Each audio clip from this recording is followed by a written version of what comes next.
கூனஞ்சேரியில் விவசாயிகளுக்கு குறுவை தொகுப்பு வழங்குவதில் வேளாண் அதிகாரிகள் பாகுபாடு காட்டுவதாக கூறி காவிரி விவசாய பாதுகாப்பு சங்கத்தினர் ஆர்ப்பாட்டத்தில் ஈடுபட்டனர். தஞ்சாவூர் மாவட்டம் கும்பகோணம் அருகே கூனஞ்சேரி ஊராட்சியில் குறுவை நடவு செய்த அனைத்து விவசாயிகளுக்கும் குறுவை தொகுப்பு வழங்கிட வலியுறுத்தியும் விவசாயிகளுக்கு குறுவை தொகுப்பு வழங்குவதில் வேளாண்மை அதிகாரிகள் பாகுபாடு காட்டுவதாகவும் உள்ளிட்ட கோரிக்கைகளை எழுப்பி வேளாண்மை அதிகாரிகள் மற்றும் தமிழக அரசை கண்டித்து கூனஞ்சேரியில் அமைந்துள்ள துணை வேளாண்மை விரிவாக்க அலுவலகம் முன்பு காவிரி விவசாய பாதுகாப்பு சங்கத்தினர் கண்டன ஆர்ப்பாட்டத்தில் ஈடுபட்டனர்.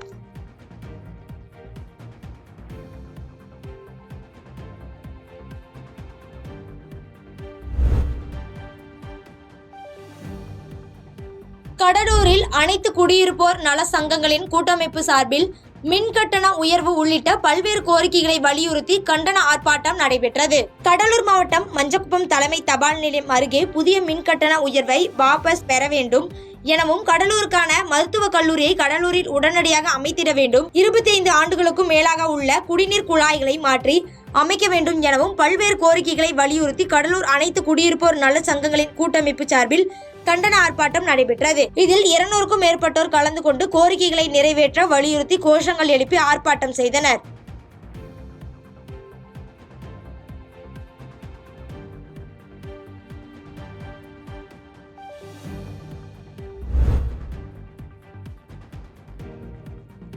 கலைஞரின் கனவு இல்லம் வழங்குவது குறித்து கிராம சபை கூட்டம் சத்தியமங்கலம் ஊராட்சியில் நடைபெற்றது.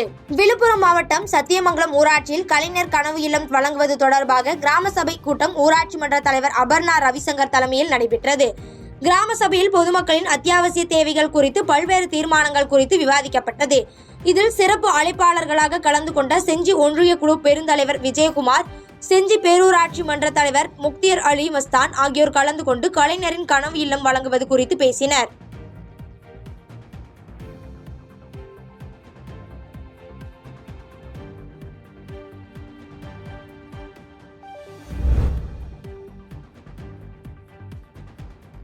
நீலகிரி மாவட்டத்தில் காணாமல் போன 50 செல்போன்களை சைபர் கிரைம் போலீசாரால் கண்டுபிடிக்கப்பட்டு உரியவர்களிடம் ஒப்படைக்கப்பட்டதாக காவல்துறை கண்காணிப்பாளர் தெரிவித்துள்ளார். நீலகிரி மாவட்டத்தில் பல்வேறு குற்றச்சம்பவங்கள் நடைபெற்று வருகிறது. இந்நிலையில் நீலகிரி மாவட்ட காவல்துறை கண்காணிப்பாளர் செய்தியாளர்களிடம் பேசிய போது, கடந்த 2 ஆண்டுகளில் 175 செல்போன்கள் திருடப்பட்டு உள்ளது என்றும், கடந்த 2 ஆண்டுகளில் மட்டும் 2,59,00,000 சைபர் கிரைம் போலீசாரால் மீட்கப்பட்டு உரியவர்களிடம் சேர்க்கப்பட்டதாகவும் அவர் கூறினார்.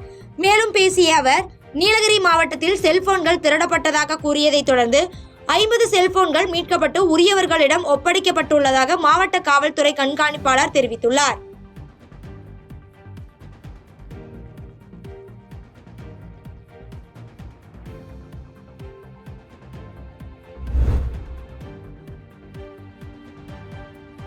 ராசிபுரம் பகுதியில் புதிய பேருந்து நிலையம் மாற்றத்தை கைவிடக் கோரி வணிகர் சங்க மாவட்ட தலைவர் வெள்ளையன் தலைமையில் மனித சங்கிலி போராட்டம் நடைபெற்றது.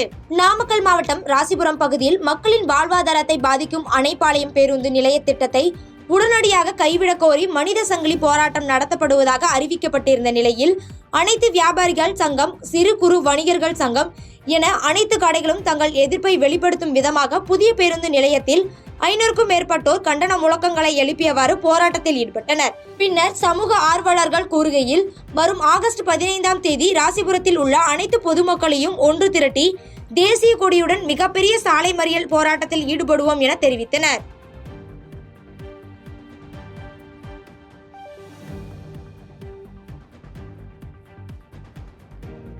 பாதகம் செய்பவரை கண்டால் நாம் பயங்கொள்ளலாகாது பாப்பா, மோதி மிதித்து விடு பாப்பா, அவர் முகத்தில் உமிழ்ந்து விடு பாப்பா. அண்மை செய்திகளை உடனுக்குடன் தெரிந்து கொள்ள இணைந்திருங்கள் இயம்நாடு தொலைக்காட்சியுடன்.